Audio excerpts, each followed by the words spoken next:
What is going on, ladies and gentlemen? This is going to be a little bit of a different video than I've ever done. And the reason I say that is because today I am in a 2024 Chevy Silverado EV work truck. So you may have seen a lot of the reviews of the RST that everyone's reviewing. You know, very cool car with a lot of features. So stay tuned because this car is quite a bit different. So without further ado, let's get into the intro.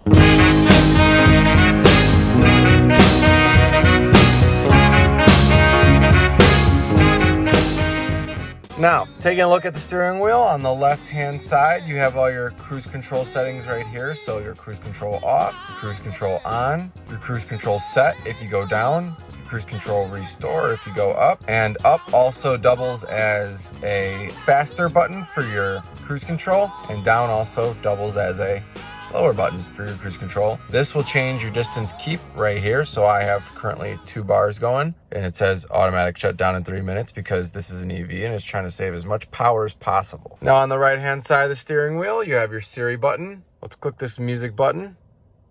That will just pop up either if you want Apple CarPlay, USB, news, podcast, Sirius XM. And then this is your call answer and decline button. So up will call answer, down will call decline.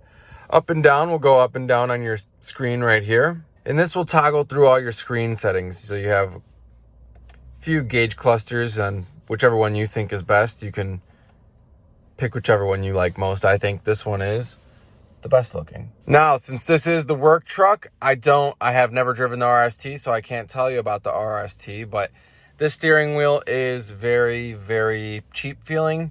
It's not too horrible, but it's definitely going to wear down over time, but this is a work truck, so it's definitely not meant to stay this pretty for forever. Now going behind the steering wheel and to the left, as you can see, you have your park brake button right here. I'll get a little bit closer. It's silver compared to the rest of the black buttons here. You have your trailer button right here if you're going to be towing something, your lane keep button right here, frunk button right here, so your front trunk if you want to open that, go right ahead, and I'll show you what that looks like momentarily. And then getting back to the buttons, as you can see, you have your gauge cluster brightness control right here. So very simple, just up and down, however bright or dim you want it. And this is your hitch release right here. And then, you know, I never towed trailers or anything, so couldn't really tell you what the plus and minus does. If my commenters can let me know, I'd be greatly appreciative. Now taking a look at the door, that's where this car is pretty bland. This is very, very, very basic. That's the only way I could describe it. The sound system is very muddy at high volume. It sounds not good at all. You do not have any leather. This is just all hard plastic. This has no squish whatsoever. This is literally just hard plastic. So driving with your arm on like this and holding it like so, not comfortable at all. Taking a look at the buttons, you have your unlock and your lock right here.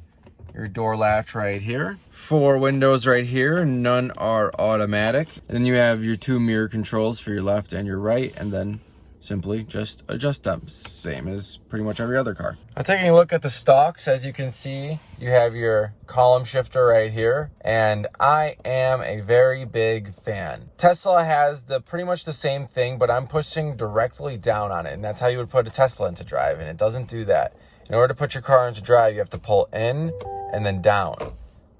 Very nice. So it's a little bit nicer. I like that. And the neutral is just straight in. So getting a Tesla into neutral is a little bit of a task if you're new to it. It's not that easy. So they make this a little bit easier. And moving over to the left stalk, you just have your windshield wiper spray settings right here, all your turn signals and windshield wiper settings. Very simple. And then taking a look at the screen, as we talked about earlier, there's a few controls that all change your gauge cluster, but this is the one I think is best. As you can see, I currently have 312 miles, which is quite a bit considering I have already driven probably 150. This car has so much range, it's ridiculous. It is very, very true. So when you're driving a Tesla, it's not very accurate in my opinion. This car is very, very accurate with its mileage rating. And obviously, it's been driven quite a bit so far. 3,000 110 miles, and it's a brand new 2024 truck. As a rental, not very bad. And then let's zoom out a little bit. Let's take a look at the right-hand side of the steering wheel and all your buttons. As you can see, you have your screen right here, which does have Apple CarPlay. You have all your cameras, climate, trailering, charging. You got a lot of settings right there. Let's take a look at Apple CarPlay. Simple as that. Looks very, very nice. It's very clear screen. I cannot complain whatsoever. And we're going to go back. You have manual vents, which I really like. Tesla, obviously, there's really no vent adjustments, but in here there is. Taking a look at all your settings down below here, you have dual climate controls, auto climate control right here. So click that if you want your car to just put it in whatever climate thinks it's best for you. Max defrost. Oh, whoopsies.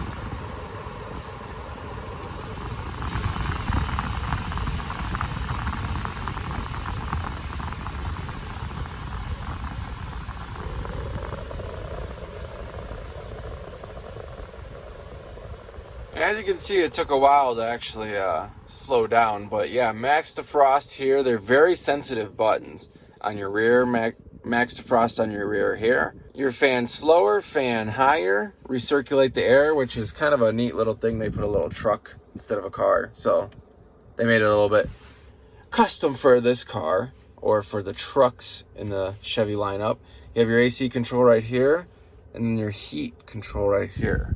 Which, quite honestly, I have no idea what that does.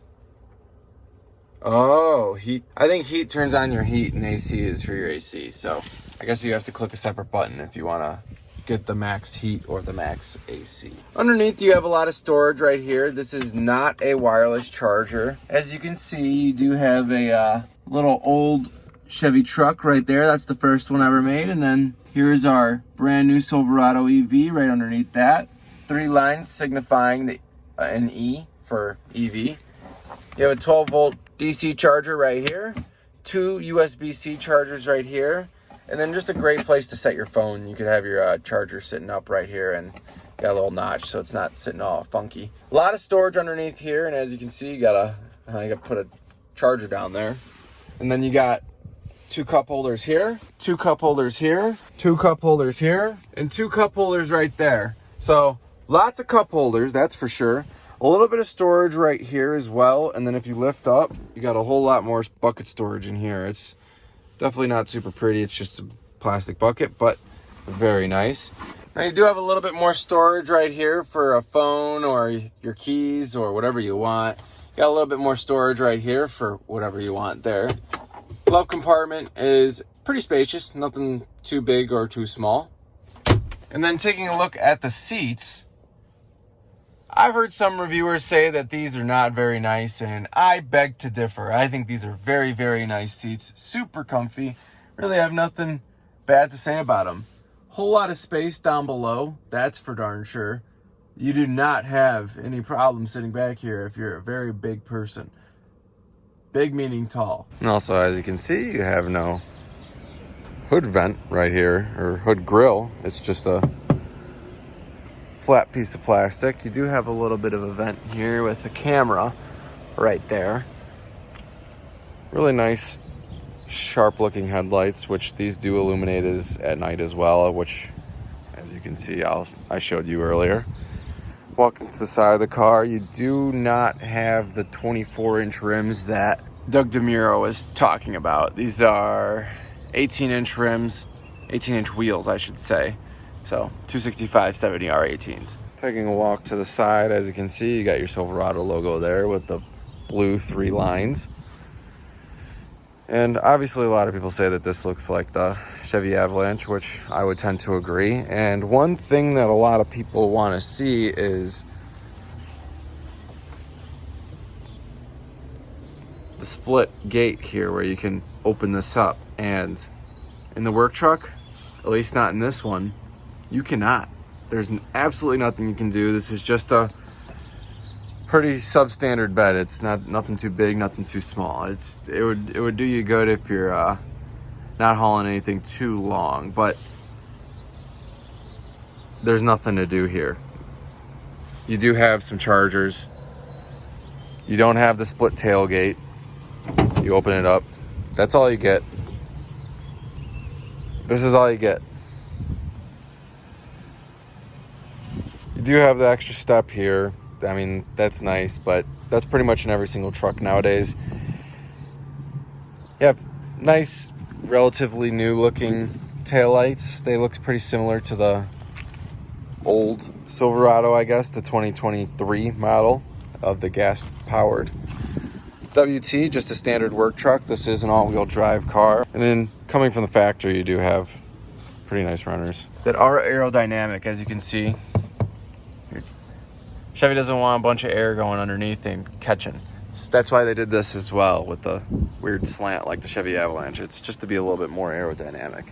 So that's pretty neat. I think that's one thing that I haven't seen anyone talk about is underneath the car is kind of interesting. So that's it for the features, outside and in.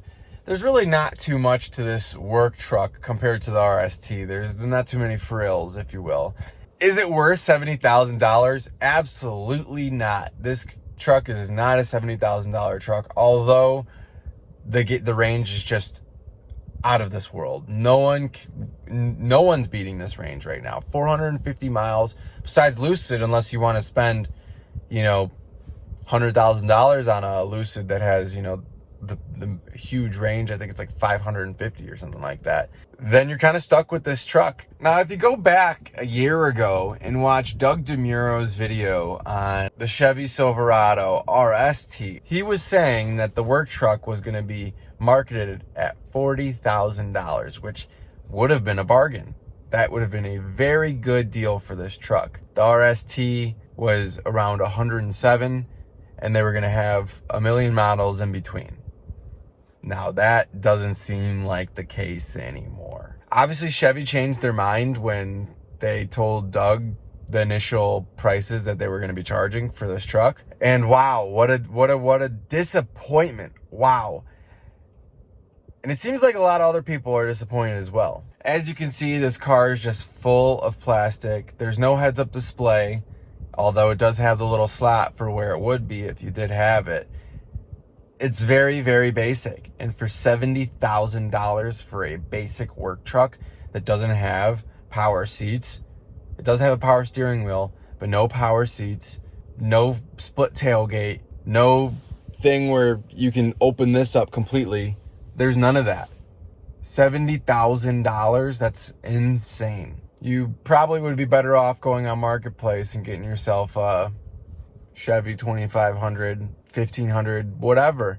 You can find yourself a pretty good used truck for less than $70,000. That's for sure. That has a lot more frills. If you don't care about frills and all you want is mileage, then $70,000 is a bargain. But most people don't want to charge at Electrify America stations, which are notoriously bad. For example, I am in Cleveland, Ohio right now, and there is 0 Electrify America stations in Cleveland, Ohio. I rented this car in Cleveland, Ohio at the airport. The only charging stations that I could find were single charge point charging stations in the front of a Toyota and a Mazda dealership. Now, there's a few problems with that there. I'm driving a brand new Chevy truck onto a Toyota lot that isn't even my truck. It's a rental. Would they even really want to see a Chevy truck sitting in their lot, a brand new one that's not for sale? Probably not. And the biggest problem is those chargers are going to charge my car, or truck I should say, at such a slow rate, it is absolutely a waste of time. The closest Electrify America to me near the airport right now is 35 minutes away. That's ridiculous. They're not close. There's none nearby. If you own a Tesla and you drive in Cleveland, no problem. Of course, Tesla's charging stations are fantastic and they're very, very abundant. But you're kind of screwed if you're not getting a Tesla charge and you have to charge not at your home. So with all that being said, there's really not too much with this car. It's really not worth the price. Would I rate it? Yes. I'd give it a 7.5 out of 10. Not basing it off of the price. It's a fun car. It's definitely a fun truck.